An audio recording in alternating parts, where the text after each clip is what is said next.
And but I think, again, I would just remember that I live in Istanbul, and we didn't even hear about that speech. We didn't even know about it.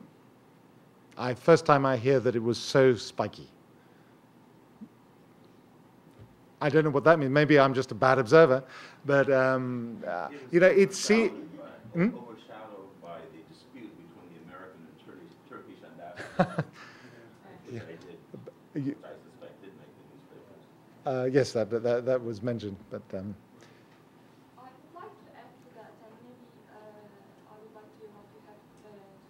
I think AKP's coming to power. AKP has been the voice of those segments of society in Turkey that have been previously excluded by the Kemalist project. So AKP's coming to power, in fact, represents the democratization of the Turkish public sphere, because we now have Kurds in public sphere. We talk about Kurds not as a threat, but fellow citizens who have right to their own language and education in their own language. We have Islam in public sphere. It's not a threat anymore. We have Alevis in public sphere. We talk about minorities.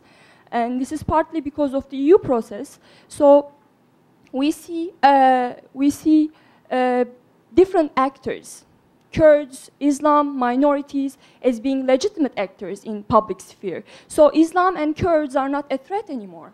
And that's why Syria and Iran are not threats anymore. So in fact, when people make the argument that Turkey's relations, intensifying relations with Iran and Syria are, people interpret that it means Turkey's being non-democratic. I think it's the contrary. I think it represents Turkey being more democratic, because in the 1990s that wasn't the case. We were scared of Kurds, we were scared of Islam in public sphere, so I think that's changing. And I don't know what you have to say about, if you would like to comment. Those are two different tracks, but I think the worries you express exist.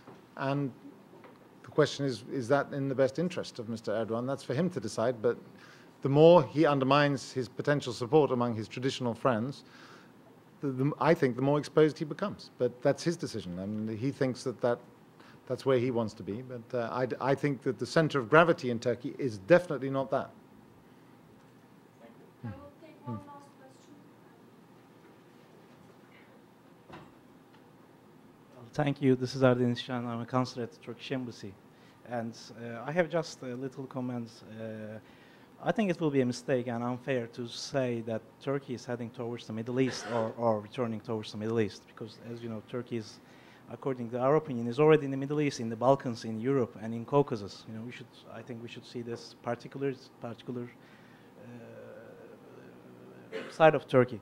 And also, I would like to highlight that not only in the Middle East, that Turkey's efforts in the, for example, the Black Sea Economic Cooperation Organization, which has become a major regional organization today, the Caucasus Cooperation Initiative, initiated by our Prime Minister, that you know that Turkey will be soon hosting a conference for Somalia, for reconstruction and development in Somalia, and we co-hosted a conference in Cairo recently, Darfur Donors Conference, which the international community committed $800,000 for Darfur.